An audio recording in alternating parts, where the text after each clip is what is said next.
Hello everyone, welcome to another video. Python की जो हमारी सीरीज़ चल रही थी उस सीरीज़ का ये नेक्स्ट लेक्चर है जो होने वाला है डिक्शनरी डेटा टाइप के ऊपर। हमने देखा है काफ़ी बार डिक्शनरी से क्वेश्चन पूछा जाता है कंपटीशन एग्जाम में, और हो सकता है कि आगामी हरियाणा के जो एग्ज़ाम्स हैं उनमें भी पाइथन की डिक्शनरी टॉपिक से आपसे क्वेश्चन पूछा जाए। काफ़ी इजी टॉपिक होता है, इंटरेस्टिंग टॉपिक होता है, पढ़ने में भी मज़ा आएगा और साथ ही साथ डिक्शनरी को प्रैक्टिकल करके देखेंगे हम ताकि हमें चीज़ें बारीकी से क्लियर हो सकें। और सुनने में आ रहा है कि ग्राम सचिव का एग्ज़ाम जो है वो आपका फरवरी महीने में हो सकता है। देखो, होगा और हो सकने में फ़र्क होता है, लेकिन अच्छी बात है अगर हो जाए तो कंप्यूटर का 80% के आसपास सिलेबस हम कवर कर ही चुके हैं। मेन 2-3 टॉपिक बचते हैं, तो अगर एग्ज़ाम डेट आपकी आती है तो हम कोशिश करेंगे जल्दी से जल्दी सारा का सारा कवर कर लें। तो चलिए वीडियो को शुरू करते हैं और देखते हैं ये डिक्शनरी आखिर में भला है क्या। डिक्शनरी जो होती है वो एक लिस्ट की तरह ही होती है। जैसे हमने लिस्ट बनाई थी, हमारी लिस्ट की वीडियो आपने देखी हो तो आप लोगों को पता होगा। जैसे हमने लिस्ट बनाई थी, लिस्ट किस में बनाई जाती है? लिस्ट स्क्वायर ब्रैकेट में बनाई जाती है। वहीं पे डिक्शनरी जो होती है वो करली ब्रैकेट्स के अंदर बनाई जाती है। अब लिस्ट में क्या होता है, मान लो जैसे अगर मैं आप लोगों को करके दिखाऊं तो शेल ओपन करते हैं पाइथन की। जैसे अगर मैं कोई लिस्ट बनाता हूं, L is equal to square bracket के अंदर 1, 2, 3, ये हमने एक लिस्ट बना दी। ठीक है, अब हम प्रिंट कराते हैं किसको? हमारी लिस्ट को। हम L को प्रिंट कराएंगे तो हमारे पास प्रिंट आउट आ जाता है 1, 2, 3, यानी आउटपुट आ जाता है 1, 2, 3। वहीं पे डिक्शनरी जो होती है, मान लो मैं D से डिनोट करता हूँ एक डिक्शनरी को।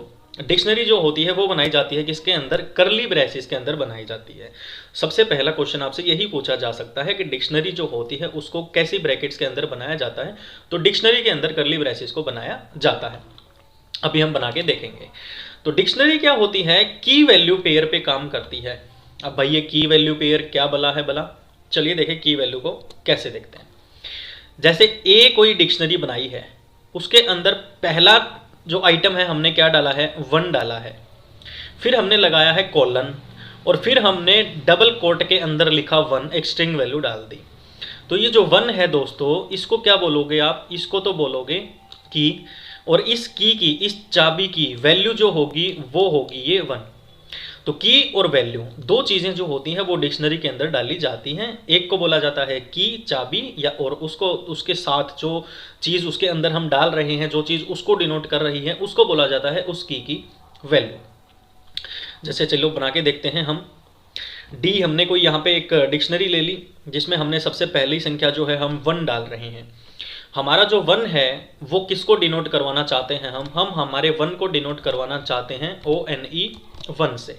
ठीक है, 1 क्या हो गया? की हो गया, और ये जो 1 हमने लिखा स्ट्रिंग वैल्यू, ये उस एक की क्या हो गई? वैल्यू हो गई। दूसरी की हम डालते हैं मान लो 10 को हम डिनोट करवाना चाहते हैं किससे? TEN 10 से। ठीक है, दो आइटम्स हम डाल चुके हैं, एक 1 है और एक 10 है। तीसरा आइटम हम मान लो डालना चाहते हैं 9 डालना चाहते हैं। 9 को हम डिनोट करवाते हैं NINE से। ठीक है, और करली ब्रेसेस हमने कर दी है बंद।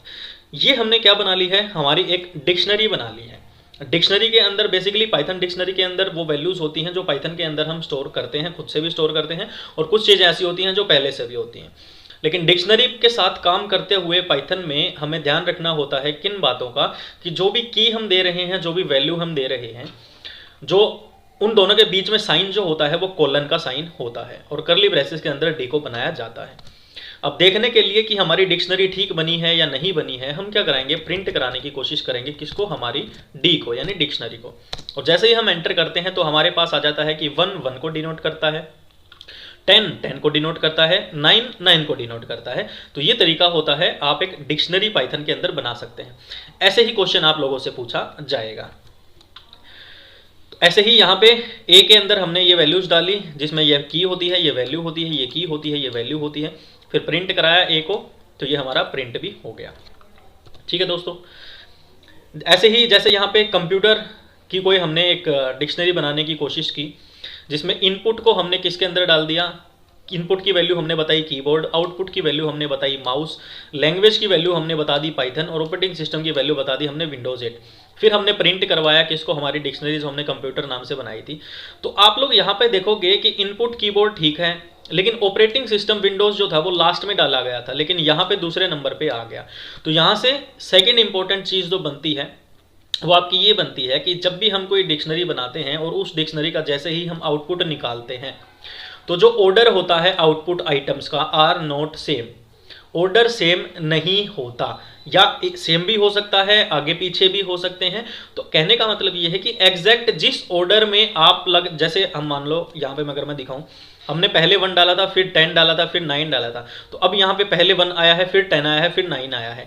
तो ये अलग अलग भी हो सकते हैं, हो सकता है ये 1 पीछे आ जाए, 9 आगे आ जाए। तो अनऑर्डर्ड होता है हमारा डिक्शनरी डेटा टाइप।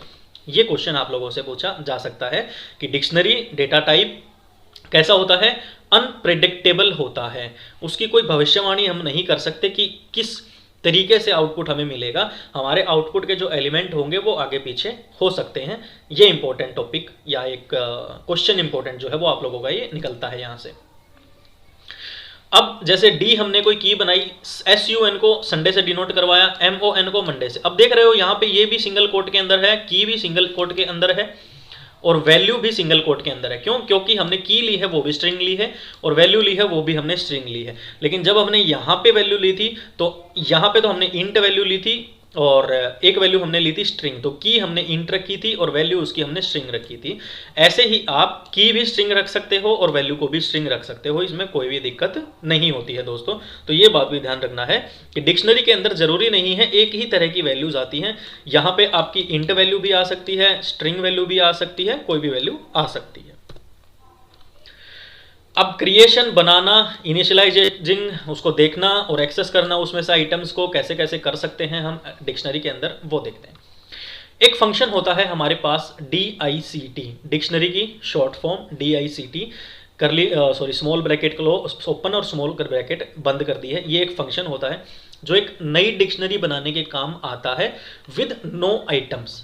ऐसी डिक्शनरी जिसके अंदर कोई भी आइटम्स ना हो, उसको बनाने के लिए हम किस फंक्शन का यूज करते हैं, उस फंक्शन को बोला जाता है DICT, डिक्ट फंक्शन। और ये जो डिक्ट फंक्शन होता है ये बिल्ट इन फंक्शन होता है। हमारे फंक्शंस की वीडियो अगर आपने अभी तक नहीं देखी है तो वहां पे मैंने गहराई से बिल्ट इन फंक्शन और फंक्शंस के बारे में पढ़ाया था। बिल्ट इन फंक्शन वो होते हैं जो हमारी पाइथन लैंग्वेज के अंदर पहले से होते हैं, और फंक्शंस वो होते हैं जिनको हम डिक्लेयर करते हैं, हम बनाते हैं। तो दो चीज़ें होती हैं पाइथन में, कुछ पहले से होती हैं, कुछ को हम बनाते हैं। तो जो फंक्शंस पहले से होते हैं उनको बिल्ट इन फंक्शन बोला जाता है। और हम डिक्शनरी को क्रिएट कर सकते हैं सिर्फ करली ब्रैकेट से ही इसको क्रिएट किया जा सकता है, इसके अलावा कोई भी तरीका नहीं होता कोई भी डिक्शनरी क्रिएट करने का। तो जैसे ही मान लो हम यहाँ पे B कोई डिक्शनरी ले रहे हैं, ऐसे ही हमने B नाम दे दिया, इज इक्वल टू, हमने इज इक्वल टू नहीं लगाना है, हमें लगाना है, तो इज इक्वल टू लगाएंगे, फिर हम लिखेंगे DICT bracket start bracket close, और कर दिया हमने एंटर। तो अब हमने क्या किया है, B एक डिक्शनरी बनाई है बिना किसी आइटम के। जैसे इस D के अंदर 1, 10, 9 थे, ऐसे ही इस B के अंदर कोई भी आइटम नहीं होगा। कैसे? जब हम प्रिंट कराएंगे इस B को तो आउटपुट हमारे पास क्या आएगा, आपको ये 2 लाइन लिख के दे देंगे पेपर में, B is equal to dict, और प्रिंट करा दिया B। ऑप्शन में मिलेगा स्क्वायर ब्रैकेट, करली ब्रैकेट, छोटी ब्रैकेट और नन ऑफ दीज। तो आंसर क्या आएगा? आंसर आएगा हमारे पास 2 करली ब्रैकेट्स। क्यों? क्योंकि डिक्शनरी जो होती है वो करली ब्रैकेट्स के अंदर बनाई जाती है, हमने देखा अभी। और अगर इन दोनों करली ब्रैकेट्स के अंदर कुछ भी नहीं है, इसका मतलब वो डिक्शनरी कैसी है? खाली है, एम्प्टी डिक्शनरी है। तो एम्प्टी डिक्शनरी बनाने के लिए हम किस फंक्शन का यूज करते हैं? Dict bracket start bracket close, इस डिक्ट फंक्शन का यूज करते हैं एक खाली डिक्शनरी विदाउट आइटम्स, कोई आइटम नहीं है उसके अंदर, उसको बनाने के लिए दोस्तों। D is equal to dict, हमने B लिया था, इन्होंने D लिया हुआ है, तो D डिक्ट प्रिंट डिक रहा है, तो क्या आउटपुट आता है दोस्तों? करली ब्रैकेट हमारे पास आउटपुट में आता है। चलिए आगे चलते हैं। अब बात आती है ऐड करने के लिए, कि एक खाली डिक्ट है, खाली डिक्शनरी है, उसमें आइटम्स को ऐड कैसे किया जाएगा। तो देखिए एक सेकंड, इसको थोड़ा सा छोटा करते हैं हम, ताकि अच्छे से आपको थ्योरी भी का पार्ट भी दिखता रहे और साथ ही साथ जो हम कर रहे हैं वो भी आप लोगों को दिखता रहे। ठीक है, तो हमने अभी क्या बनाया था, हमने एक B डिक्शनरी बनाई थी खाली। अब हम क्या करते हैं, हम लिखते हैं B स्क्वायर ब्रैकेट लिखते हैं, इसके अंदर हम डालना चाहते हैं ONE1, हमने कर दिया है इसको बंद, और हमने लगा दी है स्क्वायर ब्रैकेट ओपन करी थी, क्लोज करी थी, उसके अंदर हमने एक स्ट्रिंग वैल्यू डाली है 1, जिसको डबल कोट के अंदर हमने डाल दिया है। इस 1 को हम दर्शाना चाहते हैं, ये 1 हमने क्या बनाई है, एक की बनाई है, इसको एक वैल्यू देना चाहते हैं। इसको क्या वैल्यू देना चाहते हैं हम, इसको मान लो HSSC वैल्यू देना चाहते हैं। क्लियर है? फिर हमने दोबारा लिखा b, फिर हमने स्क्वायर ब्रैकेट क्लोज की, फिर हमने डबल कोट लगाया। अब हम लिखते हैं 2 और इसको ही हमने बंद कर दिया और इज इक्वल टू इस की को हम वैल्यू देना चाहते हैं HELLO, हेलो। ठीक है, ये दो हमने, एक की 1 उसकी वैल्यू HSSC, दूसरी की 2 उसकी वैल्यू हेलो, ये दो हमने आइटम्स जो हैं वो हमारी बी डिक्शनरी के अंदर ऐड किए हैं। ये होता है आइटम्स को ऐड करने का तरीका किसी खाली डिक्शनरी के अंदर। हमने एक बी डिक्शनरी बनाई थी डिक्ट बिल्ट इन फंक्शन की हेल्प से, जिसके अंदर कोई भी आइटम नहीं था। फिर हमने उसके अंदर 2 की और 2 वैल्यू, 2 आइटम्स को उसके अंदर कर दिया है ऐड। अब जब आप इस प्रिंट को प्रिंट कराओगे, इसी बी डिक्शनरी को जब आप प्रिंट कराओगे, तो क्या अब आपके पास करली ब्रैकेट्स आनी चाहिए या आपके पास 1 HSSC 2 हेलो, ये 2 आइटम्स आपके पास आने चाहिए। तो आपके पास आता है 1 HSSC, जो 1 की है वो HSSC को डिनोट करती है और जो 2 की थी वो हेलो को डिनोट करती है। क्यों करती है? क्योंकि हमने यहाँ पे बी ऐड करने का जो तरीका होता है डिक्शनरी के अंदर, उस तरीके के हिसाब से हमने ये 2 की और 2 वैल्यू हमारी उस डिक्शनरी के अंदर ऐड की थी, जो डिक्शनरी हमने पहले खाली तैयार की थी, उसके अंदर कोई आइटम नहीं था दोस्तों। आई होप आपको समझ में आ गया होगा। तो इसी तरीके से यहाँ पे H कोई डिक्शनरी बनाई डिक्ट फंक्शन की हेल्प से, खाली था वो, ऐसे करली ब्रैकेट सिर्फ आई, उसके बाद इन्होंने 1 की डाली, उसकी कीबोर्ड उसमें वैल्यू डाली, फिर 2 की डाली, माउस वैल्यू उसमें डाली, फिर 3 की डाली, फिर प्रिंटर उसमें वैल्यू डाली। फिर जब उन्होंने प्रिंट करवाया किसको, उस खाली डिक्शनरी को, तो आउटपुट क्या आया, 4 स्कैनर, 3 प्रिंटर, 2 माउस, 1 कीबोर्ड। ये आगे पीछे क्यों है? क्योंकि डिक्शनरी का आउटपुट जो होता है वो अनप्रेडिक्टेबल होता है, अनऑर्डर्ड होता है। आउटपुट में आइटम्स आगे पीछे हो सकते हैं दोस्तों। तो ये तरीका था किसी भी डिक्शनरी में कैसे आप आइटम्स को ऐड कर सकते हो। अब बात आती है ट्रावर्सिंग ए डिक्शनरी।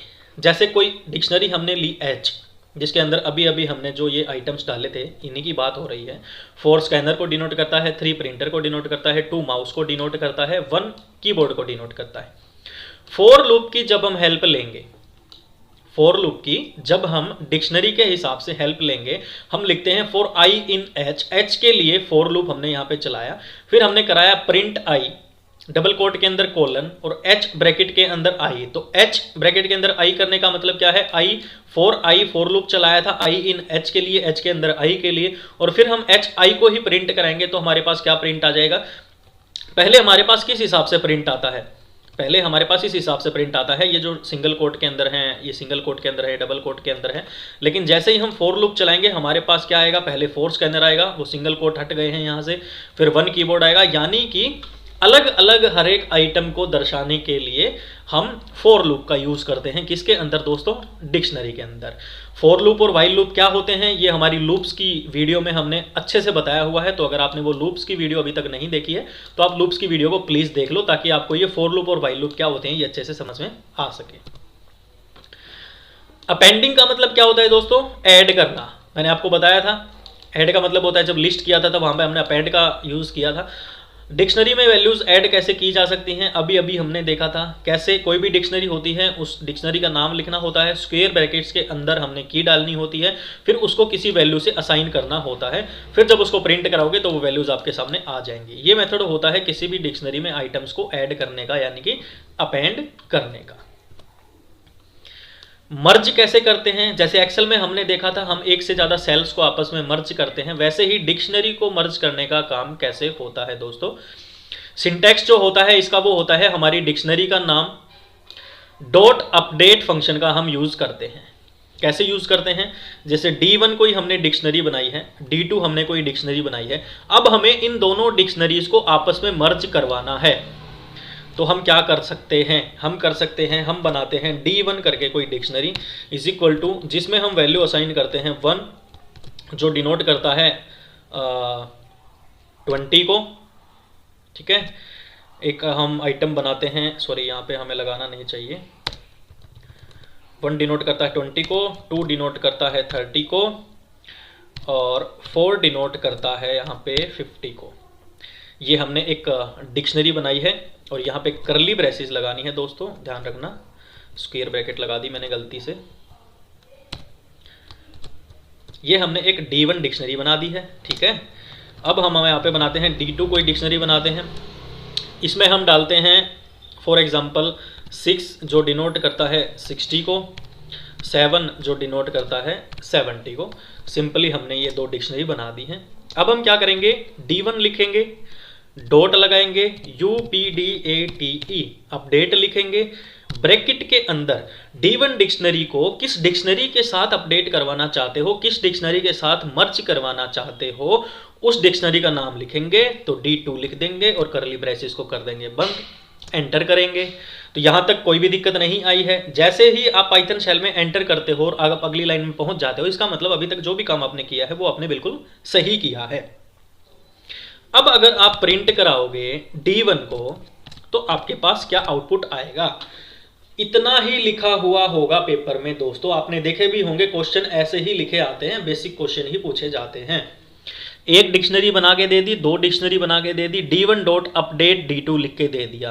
अब आप यहाँ पे डरने की आपको कोई ज़रूरत नहीं है, क्योंकि आप लोगों को पता चल चुका है कि अपडेट फंक्शन का यूज़ होता है एक डिक्शनरी दूसरी डिक्शनरी के साथ मर्ज करवाने में, अपडेट करवाने में। तो D1 में तो हमने 1, 20, 2, 30, 4, 50 यही डाला था। 1, 20, 2, 30, 4, 50 तो आ ही गया। साथ ही साथ 6, 60 और 7, 70 जो दूसरी डिक्शनरी में था वो भी हमारे पास उसी D1 के आउटपुट में आया है दोस्तों। तो यहां से आपको क्लियर हो गया कि एक डिक्शनरी को दूसरी डिक्शनरी के साथ मर्ज करवाने के लिए हम अपडेट फंक्शन का यूज करते हैं दोस्तों। अब बात आती है रिमूव करना है हमें डिक्शनरी से आइटम को। तो कैसे रिमूव करते हैं, कोई एक डिक्शनरी हम बना लेते हैं, उसके अंदर हम की और वैल्यू हमारी डाल लेते हैं। फिर हम क्या करते हैं, डेल मेथड का यूज करते हैं, डेल फंक्शन का यूज करते हैं। DEL फिर डिक्शनरी का नाम, फिर स्क्वायर ब्रैकेट के अंदर जिस भी की को आपको डिलीट कराना है सिर्फ उस की का नाम आपको लिखना होता है। वैल्यू अपने आप ही उसकी डिलीट हो जाती है, क्योंकि जब हम मेन चीज को ही डिलीट कर देंगे तो उसके साथ जितनी भी चीजें असाइन होती है वो अपने आप डिलीट हो जाती हैं। तो हमने लिखा डेल, इस डिक्शनरी का नाम A, स्क्वायर ब्रैकेट के अंदर ये जो TUE था, ट्यूसडे को जो डिनोट करता था, ये हमने लिखा। फिर हमने प्रिंट कराया A को, तो हमारे पास आउटपुट में THU थर्सडे भी आएगा, थर्सडे था, वेडनेसडे आएगा और मंडे आएगा, लेकिन ट्यूसडे हमारे पास नहीं आएगा दोस्तों। तो ये तरीका होता है किसी भी डिक्शनरी से अगर आपको किसी आइटम को रिमूव करना है तो किस कीवर्ड का यूज करोगे, DEL कीवर्ड का यूज करोगे दोस्तों। क्लियर हो गया होगा। अब डिक्शनरी के कुछ फंक्शंस होते हैं, वो किस किस के लिए काम आते हैं दोस्तों। CMP फंक्शन होता है। जब हमारी फंक्शंस की वीडियो हम कर रहे थे, फंक्शन का टॉपिक कर रहे थे, वहां पे हमने CMP फंक्शन के बारे में थोड़ा डिटेल से पढ़ाई की थी। CMP फंक्शन में क्या होता है, एक x वैल्यू होती है, एक y वैल्यू होती है हमारे पास। वो तो बात थी जब हम पाइथन में फंक्शंस का यूज करते हैं, लेकिन डिक्शनरी में CMP फंक्शन का यूज करते हैं तो हमारे पास x और y की जगह कौन ले लेता है, की और वैल्यू ले लेते हैं। x की जगह तो ले लेगा की और y की जगह कौन ले लेगा, वैल्यू ले लेगी। तो CMP ब्रैकेट के अंदर D1 D2 दो डिक्शनरी आपने बनाई थी, दोनों के बीच में CMP का मतलब होता है दोस्तों कंपेयर करवाना, COMPARE कंपेयर फंक्शन होता है जिसमें दो डिक्शनरीज को आपस में कंपेयर करवाया जाता है। आउटपुट आपके पास तीन तरीके से इसमें आता है, एक 0 आउटपुट आता है, एक 1 आउटपुट आता है और एक -1 आउटपुट आता है। तीन चीजें होती हैं, या तो एक चीज दूसरी चीज से बड़ी होती है, या एक चीज दूसरी चीज से छोटी होती है, या एक डिक्शनरी दूसरी डिक्शनरी के बराबर होती है। ये आप लोगों के लिए क्वेश्चन है। अगर आप लोगों ने फंक्शन की वीडियो अच्छे से देखी थी तो आप लोग कमेंट करके मुझे बताओगे कि -1 किस केस में आता है, 1 किस केस में आंसर आता है और 0 किस केस में आंसर आता है, जब हम दो चीजों को आपस में CMP या कंपेयर फंक्शन से कंपेयर करवाते हैं। तो लेन फंक्शन का हम शुरुआत से यूज करते हुए आ रहे हैं, फिर चाहे वो टपल की बात हो, चाहे वो लिस्ट की बात हो, चाहे वो डिक्शनरी की बात हो। LEN शॉर्ट फॉर्म होती है LENGTH लेंथ की। लेंथ का मतलब लंबाई, चाहे टपल हो, चाहे लिस्ट हो, चाहे डिक्शनरी हो, उसके अंदर कितने आइटम्स हैं टोटल, उसकी लेंथ पता करने के लिए हम क्या यूज करते हैं, LEN फंक्शन का यूज करते हैं दोस्तों। नेक्स्ट फंक्शन आपका जो होता है दोस्तों वो होता है क्लियर। क्लियर मतलब क्या करना होता है, क्लियर हो गया भाई, बिल्कुल क्लियर मामला हो गया। अब आपका दुकान के ऊपर अब आपकी कोई उधार नहीं है, सारा खाता जो है वो क्लियर हो गया, मतलब कुछ भी इसके अंदर उधार नहीं बची है। वैसे ही डिक्शनरी के अंदर के आइटम्स को साफ करने के लिए, डिलीट करने के लिए हम किस फंक्शन का यूज करते हैं दोस्तों? हम क्लियर फंक्शन का यूज करते हैं। अगला होता है आपका गेट फंक्शन। गेट शब्द से ही पता लग रहा है कुछ ना कुछ चीज पाना, यानी कुछ ना कुछ चीज लेना। तो किसी भी डिक्शनरी के अंदर से अगर कोई पर्टिकुलर आइटम आप लोगों को एक्सेस करना हो, लेना हो, तो उसके लिए उस डिक्शनरी का नाम डॉट गेट ब्रैकेट के अंदर यहाँ पे तो उस की का नाम लिखोगे जो लेनी है, और यहाँ पे उस वैल्यू का नाम लिखोगे जो लेनी है। सिर्फ वही चीज निकल के आ जाएगी जब आप उस डिक्शनरी के साथ डॉट गेट फंक्शन का यूज करोगे। हैज की फंक्शन जो होता है दोस्तों, वो क्या करता है? ट्रू वैल्यू हमें आउटपुट में देता है। अगर डिक्शनरी के अंदर वो चीज मौजूद है तो ट्रू देगा, अगर वो चीज मौजूद नहीं है तो हमें क्या दे देगा? फॉल्स दे देगा। मान लो कोई डी डिक्शनरी है जिसके अंदर मैंने 1:10 इतना लिखा था और एक 2:20 मैंने लिखा था, ये डिक्शनरी बनाई थी। अब मैं क्या करूंगा? डी डॉट हैज की लिखूंगा, यहाँ पे डी डॉट HAS की लिखूंगा, ब्रैकेट के अंदर मैं लिखूंगा 3:30। तो मुझे क्या देगा? फॉल्स देगा या ट्रू देगा? मुझे देगा फॉल्स। क्यों? क्योंकि 3:30 इसके अंदर है ही नहीं। तो हैज की का यूज किया जाता है डिक्शनरी के अंदर आइटम्स को एक्सेस करने के लिए, और रिजल्ट जो हमें मिलता है वो ट्रू और फॉल्स के रूप में मिलता है दोस्तों। वहीं पे फिर होता है आपका एक आइटम्स फंक्शन। आइटम्स फंक्शन क्या करता है? डिक्शनरी के जो भी कंटेंट होते हैं उनको देता है हमें एक लिस्ट की फॉर्म में। यहाँ पे 1:10, 2:20 हमने लाइन बाय लाइन लिखे हुए थे। अब हमें 1:10, 2:20, 3:30 हमें ऐसे एक लिस्ट की फॉर्म में उन चीज़ों का, उनकी और उन वैल्यूज़ को हमें चाहिए है। तो हम किसका यूज़ करते हैं? आइटम फंक्शन का यूज़ करते हैं। डी डॉट आइटम्स का मतलब है डी डिक्शनरी के आइटम्स हमें लिस्ट के तौर पे चाहिए हैं, तो हम किसका यूज़ करेंगे दोस्तों? आइटम्स फंक्शन का यूज़ करेंगे। तो ये थे आपके डिक्शनरी के इंपॉर्टेंट फंक्शंस जिनसे आपसे डायरेक्ट क्वेश्चन भी पूछा जा सकता है, साथ ही साथ आपसे प्रोग्राम का क्वेश्चन भी आपसे पूछा जा सकता है। तो याद रखेंगे, कंपैरिजन करवाने के लिए CMP फंक्शन, लेंथ पता करने के लिए एलियन फंक्शन, डिक्शनरी को क्लियर करने के लिए क्लियर फंक्शन, डिक्शनरी के अंदर से आइटम्स को लेने के लिए गेट फंक्शन, चेक करने के लिए डिक्शनरी के अंदर वो आइटम है या नहीं है तो हैज की फंक्शन का यूज करेंगे, और डिक्शनरी के सारे आइटम्स को लिस्ट के तौर पे लेने के लिए हम लिस्ट फंक्शन आइटम फंक्शन का यूज करेंगे दोस्तों। और आपको पता लग गया, रिमूव करने के लिए डिक्शनरी से किसी भी आइटम को हम DEL कीवर्ड का यूज करते हैं। दो डिक्शनरीज को आपस में मर्ज करने के लिए हम अपडेट फंक्शन का यूज करते हैं। डिक्शनरी के अंदर वैल्यूज को ऐड करना है तो सिंपल डिक्शनरी का नाम लिखते हैं, स्क्वायर ब्रैकेट के अंदर हम की डालते हैं, इज इक्वल टू कर देते हैं उसको उसकी वैल्यू के। और फॉर लूप का हम यूज करते हैं ट्रावर्सिंग करने के लिए डिक्शनरी की, यानी कि हर एक आइटम को अलग अलग दर्शाने के लिए। और कैसे एक डिक्शनरी के अंदर हम आइटम्स को ऐड करते हैं, एक ब्लैंक खाली डिक्शनरी हम कैसे बनाते हैं, और डिक्शनरी कर्ली ब्रैकेट्स के अंदर बनाई जाती है। ये सारे आइटम्स कॉन्सेप्ट जो है वो हमने इस वीडियो में देखे दोस्तों। आशा करता हूँ आप लोगों को सारे समझ में आए होंगे, और डिक्शनरी डेटा टाइप पाइथन में क्या होता है आज आपका बिल्कुल क्लियर हो गया होगा। अगर वीडियो पसंद आई तो एक लाइक देना वीडियो को, और चैनल को सब्सक्राइब कर देना, और अपने दोस्तों के साथ शेयर जरूर करना। इसके बाद आपका एक डेटा टाइप बचता है टपल डेटा टाइप, उसको नेक्स्ट वीडियो में हम देखेंगे। तब तक के लिए have a good day and bye bye.